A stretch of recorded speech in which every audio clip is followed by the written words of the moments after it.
መዝሙረ ዳዊት በጥቅሉ 150 ነው። በመዝሙረ ዳዊት ምዕራፍ የሚባል የለም። አንዳንድ ሰዎች ምዕራፍ ይሄን ያህል መዝሙሩ ሲጠቅሱ የዳዊትን ምዕራፍ ይጠቅስ። በመዝሙረ ዳዊት ምዕራፍ የለም። በሌሎች መጻሕፍት ምዕራፍ አለ፣ ቁጥር አለ። በሌሎች የቤተክርስቲያን መጻሕፍት ደግሞ አንቀጽ አለ። አንቀጹ እንደ ምዕራፍ ይቆጠርና ቁጥሩ ደግሞ እንደ ምዕራፍ የሚቆጠርበት አለ። ስለዚህ መዝሙረ ዳዊት ምዕራፍ የሚለን መዝሙር 1 መዝሙር 2 ነው። በአጠቃላይ 15 ንጉስ ነው የሚባለው። 11 እየተባለ 15 ንጉስ ነው። ወይም ደግሞ የሰኞ የማክሰኞ የረቡዕ የሐሙስ እስከ እሑድ ድረስ አባቶቻችን መኃልየ ዘሰሎሞን 5ቱንና 15ቱን መኃልየ ነቢያት ጨምረው 150ውን የዳዊት መዝሙር አድርገው 170ውን በጥቅሉ ከሰኞ እስከ እሑድ ድረስ መቼ ምን መጸለይ እንዳለበት ወስነው ደንግገው አስቀምጠውልናል። በእውነት ዳዊት ደጋሚ ማለት ነው። ደጋሚ ነው ሲባል ምን ማለት ነው? እሺ ድግምት ምንድነው? ድግምት ሲባል ተሰማላችሁ አይደል? አስማት ምንድነው? አስማት ሲባል ሰምታችኋል? እገሌ አስማተኛ ነው ይባላል አይደል? በጣም የሚያሳዝነው ነገር ከግዙ አስማት ማለት ስም ሲበዛ አስማት ነው። ስሞች ማለት ነው። ጥንተ ሐሳቡ አስማተ ሥላሴ የሥላሴ ምን ማለት ነው? ጮክ በሉ። አስማተ መላእክት የመላእክት ስሞች የኢየሱስ ክርስቶስ አስማተ ክርስቶስ ብንል የክርስቶስ ምን ማለታችን ነው? ስሞች ማለታችን ነው። ጠንቋዮቹ እነዚህ አጭበርባሪዎቹ ስሙን ደግሞ ደጋግሞ በመጥራት የሰውን ጆሮ በማደንዘዝ ሰውየው ጆሮው ሲደነዝዝ ኪሱ መግባት ነው ዓላማቸው፣ መቀማት ነው ዓላማቸው። ግን ጥንተ ሐሳቡ አስማት ማለት ስም ያለው ሲበዛ አስማት ነው። አስማተ ሥላሴ ጽሑፍ በከተማ ርዕሱ ይላል። የሥላሴ ስሞች በራሱ ላይ ተጽፎበታል ማለት ነው። ድግምትማ ደጋሚ ማለት በቤተ ክርስቲያናችን ጸሎተኛና ደጋሚ ይለያያል። አሁን እዚህ ውስጥ ያላችሁ ሰዎች ልትጸልዩ ትችላላችሁ። ደጋሚነት ደረጃ አልደረሳችሁ፣ እኛም አልደረስን። የጥንት አባቶቻችን ደጋሚዎች ናቸው። ምን ማለት ነው? ለምሳሌ በጣም በምታውቁት ለመናገር ብሞክር አቡነ ዘበሰማያት ይችን ብቻዋን 12 ጊዜ ይሏታል። ይትቀደስ ስምከ ይሄን 12 ጊዜ ይሉታል። ስለዚህ ምን አደረጉት ማለት ነው? አቤት ደጋገሙት ማለት ነው። አንዷን ቃል እየደጋገሙ እስከ 21 እስከ 49 ድረስ አንዷን ቃል በመደጋገም ይጸልያሉ። ስለዚህ አባገሌ ዳዊት ደጋሚ ናቸው ይባላል። ውዳሴ ማርያም ደጋሚ ናቸው ይባላል። እየደጋገመ የሚጸልየውን የሚያዳምጥ ማለት ነው። ምእመናን የምትጸልዩትን ትሰሙታላችሁ? ይቅርታ አድርጉልኝና የምትጸልዩት ትሰሙታላችሁ? ስትጸልዩ ጸሎታችሁ መጀመሪያ እግዚአብሔር ከመስማቱ በፊት እናንተ ልትሰሙት ይገባል። ምን ማለት ነው ይሄ? አንዳንድ ሰው ይጸልይ ምን ያደርጋል? እንኳን እግዚአብሔር እኮ ራሱ አልሰማውም። ይገርማችኋል። መጀመሪያ ጸሎታችን ልንሰማው የሚገባው ማን ነው? ጮክ ብላችሁ ንገሩኝ። ማን ነው ልንሰማው የሚገባው? እኛ ነን። እኛ ሰምተን አጣርተን ነው ካፋችን የወጣው ጆሮአችን ደርሶ በጆሮአችን በኩል ወደ እግዚአብሔር ያደርጋል። መስማት የተሳናቸው ሰዎች አይታችሁ እንደሆነ ንግግራቸው ለምንድን የሚበላሸው? አይታችኋል? መስማት የተሳናቸው ወንድሞቻችን አሁን ልክ ጆሮአቸው መስማት ሲያውቁ ንግግራቸው ይበላሻል። ለምንድን ነው? የሚናገሩትን ስለማይሰሙት አረጋግጠው አይልኩትም ወደ ሌላ ሰው። ልክ ጸሎትም ስንጸልይ እኛ መጀመሪያ መስማት ያለብን እኛ ነን። እንደዛ ለማድረግ አንድ አማኝ መሆን፣ ሁለተኛ አድናቂ መሆን፣ ሶስተኛ በፍቅር መጸለይ ነው። ልክ እግዚአብሔር ፊት ሲቆም አንድ ሰው አሁን የቆምኩት እግዚአብሔር ፊት ነው። በጽባህ እቀውም ቅድሜከ ዋስተርኢ ለከ በጧት በፊት እቆማለሁ አለ ቅዱስ ገብርኤል ለዘካርያስ። በእግዚአብሔር ፊት የምቆመው እኔ ማን ነኝ አለ? ገብርኤል ነኝ አለ። በእግዚአብሔር ፊት ነው የቆምኩት፣ አባቴ ፊት ነው የቆምኩት። የተቸነከሩ እጆቹን የተቸነከሩ እግሮቹን በጥፊ የተመታ ፊቱን አሞት ኮምጣጤ የጠጣ አፉን ምራቅ የተጠፋበት ፊቱን የሽዋግ የተደፋበት ራሱን ከራስ ጸጉሩ እስከ እግር ጥፍሮቹ የተቀበለውን መከራ እያያችሁ በፍቅር ስትዋጡ አይሰለቻችሁ? አንዳንድ ሰው እኮ መዝገበ ጸሎት ይዘል ትልቁን መዝገበ ጸሎት የመጀመሪያው ሰሞን አይታወቀው ወረት ላይ ስለሆነ እየሰለቸ ሲመጣ ምን ያደርጋል? እስቲ ቆይ ስንት ገጽ ቀረኝ? ውይ ጋዜጣ ነው እንደዛ የሚነበበው። ጸሎት ስንት ገጽ ቀረኝ? ጸሎት አይጸልይም። ስለዚህ በአባቶቻችን ዳዊት ደጋሚ ማለት እየደጋገሙ የሚጸልዩ ማለት ድግምት ማለት መልሶ መላልሶ የሚደገም ማለት ነው። በዛ በመጥፎ በኩል ደግሞ ቅድም እንደነገርኳቸው ጨጨጨጨ ዘዘዘዘዘ እያሉ ፊደል እያጋጩ ይህን የማያውቀውን የዋህ ሕዝብ በአቋራጭ መክበር የሚፈልገውን ገንዘቡም ግንዘም የተሰለበውን ሕዝብ ፊደል በመደርደር ይገፉታል፣ ይሰርቡታል። እነዛ ፊደል በመደጋገም ስለሚያታሉ ደጋሚዎች ይባላሉ። አባቶቻችን ግን አባ ገሌ ዳዊት ደጋሚ ናቸው፣ አቡነ ገሌ ዳዊት ደጋሚ ናቸው ማለት ምን ማለት ነው? ከመጸለይ ደረጃ አንድ ከፍ ብለዋል ማለት ነው። ስለዚህ መዝሙረ ዳዊት 150 ነው ብያቸዋለሁ። በመዝሙረ ዳዊት ቅድም እንዳልኳችሁ አባቶቻችን ስለ ጸሎት እምንጸልየውን ወስነው አስቀምጠዋል። አንደኛ መዝሙረ ዳዊት፣ ሁለተኛ ውዳሴ ማርያም። እንደ አቅማችን ከአቅም በላይም አይጸለይም። አንድ ምእመን 2 ሰዓት 3 ሰዓት ተገትሮ መጸለይ አይጠበቅበትም። ለምሳሌ ጧት ክፍለ ሀገር 62 ሰው ጭኖ የሚሄድ ሹፌር ሌሊቱ ሙሉ ተገትሮ አድሮ ጸሎተኛ ነኝ ብሎ እያንቀላፈ መኪና ቢገለብጥ ማን ነው ተጠያቂው? ማነው ተጠያቂው? እራሱ ነው። ለጥ ብሎ አድሮ ጧት ተነስቶ ፊት ታቦ ጌታዬ በሰላም አድርሰኝ ብሎ መኪናውን መንዳት ነው። መነኩሴው በአንጻሩ ደግሞ እግዚአብሔር ያውቃል ለጥ ብሎ ጧት ተነስቶ ደግሞ በሰላም ወለዴ ፌዝ ይባላል፣ ቀልድ ይባላል። ሁሉም ምድብ አለው። እየሰማችሁ ነው? ምድብ አለው። ስለዚህ በመዝሙረ ዳዊት አባቶቻችን አንዱ እንዲጸለይ የወሰኑት መዝሙረ ዳዊት ነው። እኔ አሁን በእውነቱ የመጣ የጸሎት አይነት በጣም ነው የምናዝነው። እኔ ባረቶስ የሚባል ጸሎት መጥቷል፣ ያልመጣ ጉድ የለም። መጀመሪያ የበላችሁ ያቀራታል በላይ ጉርሷታል ብላ ማረኛል። መጀመሪያ የተመደቡ ጸልዩት እስኪ ዳዊት መጽሐፍ ቅዱስ ውስጥ ያለ ዳዊት 150 ብቻ አይደለም። ሊቃውንተ ቤተ ክርስቲያን ከብሉይ ኪዳን ዳዊትና ኢሳይያስ ባይኖሩ ብሉይ ኪዳን ባዶውን ይቀር ነበረ። ከሐዲስ ኪዳን ቅዱስ ጳውሎስ ባይነሳ ከሊቃውንት ቄርሎስና ዮሐንስ አፈወርቅ ባይነሱ ትርጉም ያጣ ነበር ይላል። ስለዚህ መዝሙረ ዳዊት የማያካትተው ነገር የለም። እንደው አጠር አድርጌ በመዝሙረ ዳዊት የሚጠቃለሉትን ሐሳቦች ልንገራችሁ። 150 መዝሙረ ዳዊት በሰባት ርዕሰ ጉዳዮች ላይ የሚያጠነጥን ነው ብለዋል ሊቃውንት ተርጉመውልናል። እኔ አይደለም የምነግራችሁ፣ ትርጓሜ ቤት ሊቃውንት ያስተማሩት ነው የምነግራችሁ። 150 መዝሙረ ዳዊት በሰባት ርዕሰ ጉዳዮች ሊጠቀለል ይችላል። ሰምታችሁኛል? በስንት አልኳችሁ? አቤት፣ በሰባት። አንደኛ መዝሙረ ዳዊት ውስጥ ፍቅር አለ። አፍቅሮ ጸሎት፣ ጠላትን መውደድ፣ ከቂም ከበቀል የነጻ ጸሎት መጸለይ። አንሰ አቀብኩ ፍናወ እጹባተ 16ኛው መዝሙር ላይ እንዲህ የሚል ቃል ተጽፏል። አንሰ አቀብኩ ፍናወ እጹባተ፣ ጭንቅ የሆነውን መንገድ ጠበቅኩ ማለት ምን ማለት ነው? ጠላቴን እጄ ላይ ጥሎልኝ ታውኩት ማለት ነው። በመጽሐፈ ሳሙኤል ቀዳማዊ ምዕራፍ 23 ላይ ስትመለከቱ ዳዊት ሳኦል እያሳደደው በረሃ ገብቶ ነበረ ሸፍቶ። በኋላ ሳኦል ዳዊትን ለማደን 3000 የሰለጠነ ወታደር የታጠቀ ወታደር ይዞ ዳዊትን ለማሳደድ ወደ በረሃ ገባ። ከዛ በኋላ በዛን ጊዜ እንደዛሬ የተዘጋጀ መጸዳጃ ቦታ የለምና ንጉሱ ዳዊትን ሊገል ሄደው ሳኦል ማለት ነው ሊጸዳዳ ጫካ ውስጥ ገባ። ሱሪውን አልቆ ቁጭ እንዳለ ዳዊትና የዳዊት ወታደሮች አዩት። እንግዲህ ልብ አድርጉ፣ ሱሪውን አልቆ ቁጭ ያለ ንጉስ ለማጥቃት ከባድ ነው ምእመናን? ንገሩ፣ ከባድ ነው አይደለም። በጦር ወርውሮ መግደል ይቻል ነበር። በኋላ ዳዊት አየው። ወታደሮቹ ምን አሉ? እግዚአብሔር ዛሬ ጠላትህን እጅህ ላይ ጥሎልሃል፣ በአንድ ውጊያ አስቀረው አሉት። እናንተ ከኔ ጋር ምን ጠባላችሁ? እግዚአብሔር በሾመው ላይ እጄን አላነሳም አለ። ልብ አድርጉ። ሳኦል እዛ ጫካ የመጣው ማንን ለመግደል ነው? ማንን ለመግደል ነው? ዳዊት አሁን ሱሪውን አውልቆ የተጋለጠው ማን ነው? አሁን ሳኦልን መግደል ከባድ ነው? ሳኦልን ማጥቃት ከባድ ነው? አይደለም። አላደረገውም።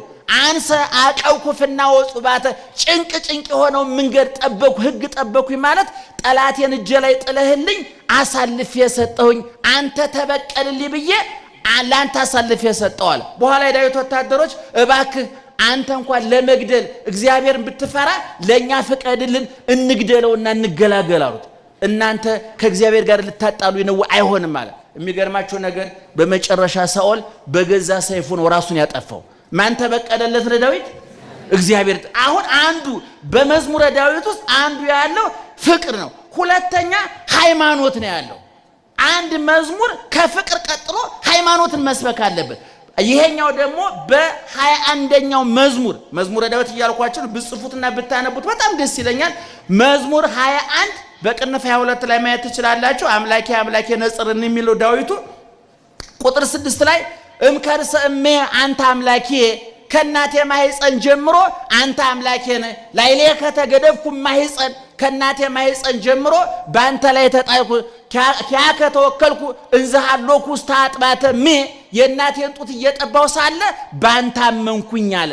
ይሄ ሃይማኖት ነው። ከናቱ ማህፀን ጀምሮ ከአባቱ አብራክ ተከፍሎ በእናቱ ማህፀን ተዘርቶ ሰኩኖ ቅርጽ ይዞ ከመውጣቱ በፊት ጀምሮ በማን ያምን ነበረ? በእግዚአብሔር ያምን ነበር። ስለዚህ ሁለተኛ ሃይማኖት፣ ሶስተኛ ትህትና አለ በመዝሙረ ዳዊት ውስጥ ትህትና። አንሰ እፄ ወአኮ ሰብ በመዝሙረ ዳዊት አሁንም በዛው በ21ኛው መዝሙር ላይ አንሰ እፄ ወአኮ ሰብ እኔ ትል ነኝ እንጂ ሰው አይደለሁም አለ። ማን ነው ያለው? ጮክ ብላችሁ ንገሩኝ። ማን ነው ያለው? ዳዊት ምንድነው? ንጉስ ነው። በቤተ መንግስት ነው የሚኖረው። በተንጣለለ ቤተ መንግስት፣ በዋንዛ በዘግባ በተሰራ ቤተ መንግስት በወርቅ ዙፋን የሚቀመጥ በወርቅ አልጋ የሚተኛ ሁሉ በእጁ ሁሉ በደጁ የሆነለት ስልጣን ከሀብት ሀብት ከጉልበት የተስማማለት ገናና ንጉስ፣ ለዛውም ከንጉስም ንጉስ የእስራኤል ንጉስ ነው። ምን አለ?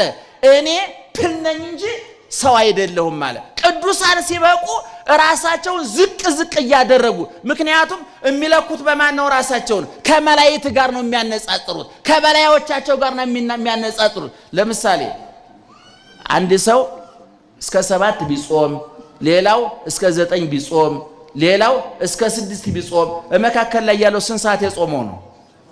አቤት አቤት 7 እስከ 7 ሰዓት የጾመው ሰውዬ እስከ 9 የጾመውን ነው ማየት ያለበት? እስከ 5 ሰዓት የጾመውን ማን ነው ማየት ያለበት? እኛ ግን ብልጥ ስለሆነ ማን ነው የምናየው? ተመስገን ጌታዬ ይሄ በ5 ሰዓት ቀረጠፈ፣ እኔ ግን 2 ሰዓት ታግሼ 7 ሰዓት ሞላኝ። የብልጥ አካሄድ ይባላል። ቅዱሳን ወደ ኋላ ወደፊት ነው የሚያዩት። ቅዱሳን ሲበቁ እነ ሚካኤልን እነ ገብርኤልን ረቂቃኑን ስለሚያዩ ትህትና ከትህትና ወደ ትህትና ነው የሚሉ። ቅዱስ ጳውሎስ በቆሮንቶስ 15 ላይ ወድኅረ ኩሎሙ አስተርአየኒ ሊተኒ ዘመስል ጻይጻ ለተላላቆቹ ሐዋርያት ከተገለጠ ከታየ በኋላ በመጨረሻ ለጭንጋፉ ለኔ ተገለጠልኝ አለ። ጭንጋፍ ነኝ ያለው ማን ነው? ቅዱስ ጳውሎስ። ቅዱስ ጳውሎስ ማለት እኮ እስከ ገነት እስከ የመላእክትን ዓለም አይቶ የመጣ በልብሱ ቁራጭ አይን የሚያበራ ድውይ የሚፈውስ ኢየሱስ ክርስቶስ ምርጥ ዕቃ ብሎ የመሰከረለት ኢየሱስ ክርስቶስ የአሕዛብ ብርሃን ብሎ የመሰከረለት የበቃ የነቃ ቅዱስ መናኝ ባህታዊ ነው። ይሄ ሰው ግን ሲናገር ምን አለ? እኔ ከነ ጴጥሮስ አንጻር ከትልልቆቹ ሐዋርያት አንጻር ስለካ እኔ ጭንጋፍ ነኝ አለ። አረ እንደውኝ ምነው እኛም በጨነገፍ እንደሱ ከሆነ እውነቱን ለመናገር የታግኝተ ነው። ስለዚህ ዳዊት እኔ ትል ነኝ ሰው አይደለሁም አለ። ቅዱስ ጳውሎስ ደግሞ እኔ ጭንጋፍ ነኝ አለ። አብርሃም ደግሞ ስላሴ ቤቱ ገብተው ቤቱን ባርከውለት የሱን ዘር የሚስቱን ማህፀን ባርከው ይስሐቅን የመሰለ ልጅ አብስረውት ከቤቱ ሲወጡ ምን አለ? እኔ በእግዚአብሔር ፊት ቆም ዘንድ አመድና ትቢያ ነኝ አለ። አያችሁ፣ አብርሃም አመድና ትቢያ ነኝ አለ። ዳዊት እኔ ትል ነኝ አለ። ቅዱስ ጳውሎስ እኔ ጭንጋፍ ነኝ አለ። ቅዱሳን ሲበቁ እነሱ ዝቅ ይላሉ፣ እግዚአብሔር ከፍ ያደርጋቸዋል። እነሱ ራሳቸውን ያዋርዳሉ፣ እግዚአብሔር ከፍ ያደርጋቸዋል። እና በመዝሙረ ዳዊት ሶስተኛው ትህትና ነው። አራተኛው ተስፋ ነው። እየሰማችሁ ነው? አራተኛው ተስፋ ነው። ተስፋን መስበክ አለበት አለ። በክርስቲያኖች የኛ ተስፋ ክረምት አልፎ ሲመጣ በጋ ያኛው መንግስት አልፎ ይሄኛው መንግስት ሲመጣ እንደዛ የኛ ተስፋ በመስቀል ላይ ነው። የኛ ተስፋ ከሞት በኋላ ህይወት አለ። መቃብርን ተሻግሮ ትንሣኤ አለ። የዓለም አልፎ አዲስ ዓለም አለ። ሞት፣ ህይወት፣ ረሃብ፣ ጥጋብ፣ ሐዘን፣ ደስታ፣ ትርፍ፣ ኪሳራ፣ ጤንነት፣ በሽታ፣ ሹመት፣ ሽረት፣ ማጣት፣ ማግኘት የማይፈራረቅበት የበላይ የበታች ገፊ ተገፊ ገዥ ተገዥ ሰጭና ነሽ የሌለበት አዲስ ዓለም አለ። ያ ነው ተስፋችን። ሐዋርያው ቅዱስ ጳውሎስ ወተሰፍወሰ ለዘያስተሪ ይኮነ ተስፋ አለ። የሚያየውን ማን ተስፋ ያደርገዋል? ተስፋ የሚባለው የማይታይ ነው። እኛ የሚታየው ዓለም ላይ ቁጭ ብለን የማይታየውን ተስፋ እናደርጋለን አለ። በዚህ ዓለም ቁጭ ብለን ያኛውን ዓለም ተስፋ እናደርጋለን አለ። ሞት አልፎ ህይወት አለ። መቃብርን ተሻግሮ ትንሣኤ አለ። ይህን ዓለም አልፎ አዲስ ዓለም አለ። እዛ እንገባለን። ምእመናን እንደተንከራተት እንደተገፋን እንዳለቀስ እንደተጎሰም እንደተከፋን አንገታችን ተቆርጦ አንጀታችን ደፍተን አንጀት ተንገላጥን አንቀርም። አባታችን ይመጣል፣ ወደ መንግስቱ ይጠቀልለናል። እኔ ሁልጊዜ እላለሁ እኔ አይታየኝም ምእመናን። እንኳን ዘወትር ጨለማ ውስጥ መኖር መብራት ሲሄድ ያንገሸግሻል። ነገር ግን ወደ መቃብር ሲወርድ ሁሉም አይነ ስውር ይክበር ይመስገን እግዚአብሔር። አይናማ ሬሳ አለ እንዴ? አለም እናንተ ሰፈር አለ አይናማ ሬሳ አለ? እነዚህ የስም የሰዋዕታት ጠቅላላ እኮ ከእናታችን ማህፀን ስንወጣ ኦን ይደረጋሉ። ወደ መቃብር ስንወርድስ ኦፍ ይደረግ። ስራቸውን ጨርሰዋል። አሁን የእናንተ እኔ ኳስ ፊልም ሲያየ ነበረው ወደ መቃብር ሲወጣ ኦፍ ይደረጋል። ምክንያቱም በሰማይ ኳስ የለም፣ ፊልም የለም፣ ቲያትር የለም። እዛ ቅድስና ነው ያለው፣ እዛ ፎይታ ነው ያለው፣ እዛ ሰላም ነው ያለው፣ እዛ በረከት ነው ያለው፣ እዛ ጸጥታ ነው ያለው፣ እዛ የማይዳሰስ እጅግ ማንም ሊቀማን የማይችል ዘላለማዊ ሰላም አለ። ስለዚህ አራተኛ እታመን ከመዕራይ ሰናይቶ ለእግዚአብሔር በብሔረ ሕያዋን መዝሙር 26 የመጨረሻው ቁጥር ላይ ያለች ማለት ነው። እታመን ከመዕራይ ሰናይቶ ለእግዚአብሔር በብሔረ ሕያዋን፣ በብሔረ ሕያዋን በገነት፣ በብሔረ ሕያዋን በመንግስተ ሰማያት የእግዚአብሔር በጎ ነገር አያለው አለ ዳዊት። በዚህ ዓለም ሆኖ የዛኛውን ዓለም ተናገረ። ይህ ምን ይባላል? ተስፋ ይባላል። እኔ አሁን አንዳንድ ጊዜ በቤተ ክርስቲያን ሲመጣ እንደው እኛም አልነገርናችሁም እናንተም ብዙን ጊዜ ስለቶቻችሁ ሁሉ ስጋዊ ነገር ላይ ያተኩራሉ። አሁን ንግስ ሲሆን አዳምጡ። አንዳንድ ጊዜ ምእመናን ይመጡና እንደው እመቤቴን እንደው አንድ ክፍል ኮንዶሚኒየም ጠይቂያት ነበር በቀደም ሰጣኛለች 2000 ብር መጥቻለሁ ይላሉ። እንደው ቦሎ እግዚአብሔር የተሰቀለው እኛ ኮንዶሚኒየም ሊደርሰን አይደለም። እውነቴን ማርያምን ከልቤ ነው የምላችሁ። እንደው ልጅ ለምኜ ነበር አሜሪካ ገባች። አሜሪካ ቪዛ የሚያስ የክርስቶስ ደም አያስፈልገውም። ብትሄድም ጥሩ ብትቀርም ጥሩ ምን ቁም ነገር አለው እሱ። እግዚአብሔር የተሰቀለው ገነት ሊያስገባን ነው። እግዚአብሔር የተሰቀለው መንግስተ ሰማይ ሊያስገባን ነው። እግዚአብሔር የተሰቀለው መጽካይበ ወነሳክሙ ምንድነው? ዮሐንስ 14 ስታነቡ እኮ እሄዳለሁ ቦታ አዘጋጅላችኋለሁ፣ አዘጋጅቼ ስጨርስ መጥቼ ምን አደርጋችኋለሁ? እወስዳችኋለሁ አለ ጌታ። ወዴት ነው የሚወስደን? እስኪ ወዴት ነው የሚወስደን? ወደ አሜሪካ? ወደ አውሮፓ? አሁን ከአሜሪካ ደግሞ ሰው እየመጣ ነው። ይገርማቸው እዛ የዝሙቱ መከራ አሜሪካ መቼ እንደሚለው ነው እንጂ ያልተነገረን አንድ ቀን በፍላ ይቀቀል ወገኖች። እንደው እዛ የምትኖሩ ሰዎች አይደረም ቅርብ ጊዜ አይመስለኝም። አይዟችሁ የሆነ መከራ ግን ይመጣል። ምናልባት እኔ ከዚህ በፊት አንድ ሰው ጠይቆኝ ነበር። እዛ ሄጄ እንደው በሰዶም በገሞራ እግዚአብሔር እሳት አዘነበ፣ አሁን ለምንድነው እሳት ያላዘነበው እንዴት ታገሳለ? የኔ ጌታ እየበላህ እየጠጣህ በተንጣለለ አስፋልት የውሃ የመብራት የሕክምና የምግብ ጥያቄ ሳይኖርብህ በስትረስ ከተቀቀል ከዚህ የበለጠ ፍልሃለ እንዴ? ፍልሃ አይነቱ ይለያያል። እኔ ከሰማይ ፍልሃ አልጋ ላይ ይፈላል፣ ቢሮ ይፈላል፣ ቤት መኪና ውስጥ ይፈላል። ቤት እየነዳ ጭንቀቱ ስካለ ፍሏ ከዛ በላይ አለ እንዴ? እንደው ነውስ ተቀቀሉ ተገላገሉ። እነሱ በየቀኑ እየተቀቀለ አይደል? አልጋው ላይ በየቢሮ እየተቀቀለ አይደል እንዴ? በየመስሪያ ቤቱ እየተቀቀለ በጭንቀት የሚቀቀል ቢሊዮን ብር አከማሽቶ በጭንቀት የሚቀቀል ስንት ሰው አለ አይደል? ከሰማይ ያልተቀደደ ውሃ የፈሰሰበት።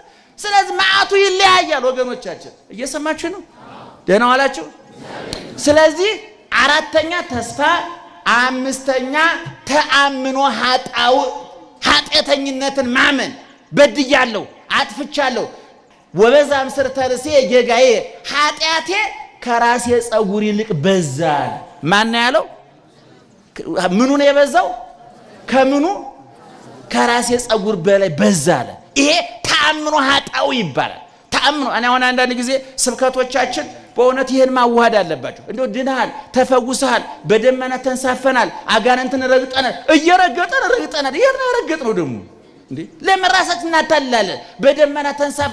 አሁን ብዙ ስብከቶች ተመልከቱ እስኪ፣ መዝሙሮቻችንን ተመልከቱ። ብዙዎቹ ተስፋ እንዲሰብኩ ይፈለጋል። ጥሩ ነው፣ መልካም ነው። ግን ተጨባጭ ሀቅ ግን ኃጢአተኝነትን ማመንም ያስፈልጋል። በደለኝነትን ማመን ያስፈልጋል። ስንተኛው ማለት ነው?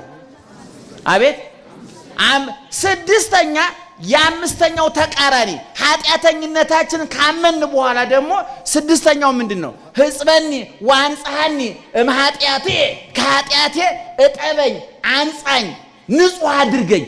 ልክ ኃጢአተኝነታችንን ካመን በኋላ ደግሞ ይቅርታ ስናገኝ ደግሞ ንጹህ ሁኛለሁ፣ ተቀድሻለሁ። እንደ አንድ ሰው ንስሐ ኃጢአት ሰርቶ ወደ ቤተክርስቲያን ሲሄድ ወደ ንስሐ አባቱ ሲሄድ እየጨነቀው እየቀፈፈው ፊቱ ተኮሳትሮ ሊሄድ ይችላል። ንስሐ ገብቶ ኃጢአቱ እግዚአብሔር ይፍታ ተብሎ ሲመለስም እንደዛው ጭጋጋማ ፊት ይዞ ከተመለሰ ልክ አይደለም ማለት ነው። ሰው ልክ አይደለም። ንስሐ ገብቶ ኃጢአቱ እንደተሰረየለት ማመን አለበት፣ እንደተቀደሰ ማመን አለበት። በሉቃስ 7:25 ላይ ያለችው ሴቱ አይታችኋታል አይደል? ስትመጣ ሽቶዋን ይዛ ጸጉሯ ተመሳቅሎ ፊቷ ተጨማዶ ልብሷ ተዝረክርኮ በእውነት እኔ አመጣጦ ስዕሏን ሁሉ ስራዋለሁ ቁጭ ብዬ በሩን እንኳን ለማንኳኳት ጊዜ አልነበራትም። በርግዳው ገባች። ለመናገር ጊዜ አልነበራትም። ካንደበቷ ይልቅ አይኗ ተከፈተ፣ እንባዋ ፈሰሰ። እንባዋና ሽቶዋ ተቀላቅሎ ፈሰሰ። ልቧና ብልቃጡ እኩል ተሰበረ። በዛ የሐር ነዶ በሆነ እስራኤላዊ ጸጉር ነው። በዛ የሐር ነዶ በሆነ ጸጉሯ የክርስቶስን እግር ጠረገችበት። ክርስቶስ ምን አላት? ልጄ ኃጢአትሽ ተሰረየልሻል፣ በሰላም ሂጂ። ቅድም ስትመጣ አይታችኋታል። ስሏ አይታይ እንደው ከዛ ጋር ሳሯ ይው እየመጣች ይገርማችኋል። ጸጉሯ ተንጨባሮ ፊቷ ተጨማዶ ልብሷ ተዝረክርኮ አቅሏን ስታ ሽቶውን ተጸይፈው እንደ አርጋ ነው ይዘ የመጣች። ያ ውድ ሽቶ ይገርማ። ያን ሽቶ እየተቀባች እኮ ብዙ ወንድ ገደል ጨምራበታለች። አሁን ተጸየፈችው፣ አንገሸገሻት፣ እጅ አላት። ከዛ በኋላ ስትወጣ ግን ፊቷ አብርቶ ተለውጣ ተቀይራ ታዲሳ ዛሬኛ ለትምህርት እንዲመቸን የተዘጋ ፋይሏን እያገላበጥ ዘመዋን እንላታለን እንጂ ዛሬ በገነት ከነ አብርሃም ከነ ይስሐቅ ከነ ያዕቆብ ከነ ቅዱስ ገብርኤል ከነ ቅዱስ ሚካኤል ጋር እየዘመረች ነው ያለችው። ታጥባ ተቀድሳ ተለውጣ አዲስ ሴት ሆናለች። ስለዚህ ኃጢአተኝነትን ማመን ተገቢ ነው፣ ይቅርታን ማመን ተገቢ ነው። ስንተኛ? አቤት ሰባተኛ ዘረወ ወወሀበ ለነዳይ መዝሙር 111 ላይ ያለ ነው። ደግሞ ዘረወ በተነ ወወሀበ ለነዳይ ለድሃ ሰጠ። ምጽዋትን መስበክ አለበት፣ መረዳዳትን መስበክ አለበት። ገንዘቡን የሚያመልክ ሀብቱን የሚያመልክ ሰው እንዳይኖር ዕውቀቱን፣ ገንዘቡን፣ ጊዜውን የሚመጸውት ሰው እንዲኖር መዝሙረ ዳዊት ይመክራል። ስለዚህ መዝሙረ ዳዊት ቀላል እንዳይመስላችሁ። እነ 7 ነገሮች ብቻ አይደሉም። እኛ ጊዜ ስለሚያጠን እንቁረጠው እንጂ ስለ ክርስቶስ ከጽንሰቱ ጀምሮ እስከ ምጽአቱ፣ ጽንሰቱ፣ ልደቱ፣ ጥምቀቱ፣ ስደቱ፣ ስቅለቱ፣ ግርፋቱ፣ ጨርቁን ልብሱ መራቆቱን፣ ሐሞት ኮምጣጤ መጠጣቱ፣ መሰቀሉ፣ መገነዙ፣ መቀበሩ፣ መነሳቱ፣ ማረጉ፣ ዳግመኛ መምጣቱ ሁሉ በብሉይ ኪዳን ተሟልቶ ትንቢት የተነገረው በመዝሙረ ዳዊት ነው። እየሰማችሁ ነው? በመዝሙረ ዳዊት ውስጥ ነው። ስለ እመቤታችን፣ ስለ ጻድቃን፣ ስለ መላእክት፣ ስለ ቅዱሳን፣ ስለዚህ ዓለም ከንቱነት፣ ስለ መንግስተ ሰማያት ዘላለማዊነት፣ ስለ ጋብቻ፣ ስለ ልጅነት፣ ስለ ሁሉም ነገር ዳዊት ንብ ነው። አበባውን ሁሉ ቀስሞ ማር አድርጎ የሚጣፍጥ ቃል አድርጎ የሰጠ ሰው ነው። ስለዚህ ቅድም የጠቀስነው ቃል የወጣው ከምንድነው ብያቸዋለሁ? ከመዝሙረ ዳዊት ነው። እንግዲህ ይሄን ቃል የተናገረው ቅድም የነገርኳችሁ በግለሰብ ስለ ዳዊት ለመናገር ቅድም እንዳልኳችሁ የዋህ ነው፣ ቀና ነው። ቅድም ያልኳችሁ 7 ነገሮች በህይወቱ ያሉበት ነው። ወደ ጠላቶቹን ይወዳል፣ ሃይማኖት አለው፣ ትህትና አለው፣ ተስፋ አለው፣ ኃጢአተኝነቱን ያምናል፣ ከኃጢአት መንጻቱን ያምናል፣ ምጽዋትን ይሰብካል። ዳዊት የጸለየው ለኛ የጻፈልን የኖረውን ነው። እኔ ከዚህ በፊት አምና ተናግሬዋለሁ። ኦርቶዶክሳውያን የተዋህዶ ሊቃውንት በብሉይ ኪዳን የነበሩት ነቢያት በሐዲስ ኪዳን የነበሩ ሐዋርያትን የተከተሉ ሊቃውንትን የተከተሉ ሰማዕታት አሁንም ያሉ ዳህርት ጻድቃን በየቦታው የወደቁት አባቶቻችን በየበራው ክርስትናን አራት ነገር ያደርጉታል። መጀመሪያ ይማሩታል፣ የተማሩትን ይኖሩታል፣ የኖሩትን ያስተምሩታል፣ የተማሩትን የኖሩትን ይጽፉታል። የተጻፈ በቃል ያለ ይረሳል፣ በመጽሐፍ ያለ ይወረሳል እንደሚባለው ሁሉ አባቶቻችን የተማሩትን ያስተማሩትን የኖሩትን ነው የጻፉልን። ስለዚህ ነው ዘመን ሳያዝረቸው ጊዜ ሳይለውጠው ትናንት አዲስ ዛሬም አዲስ ነገም አዲስ ነው ሁሉ ጊዜ ፈዋሽ ነው የሚኖረው የኖሩትን ስለጻፉ ልብ ወለድ አይደለም፣ ፊክሽን አይደለም። እውነቱን ለመናገር የገመቱትን አይደለም የጻፉልን።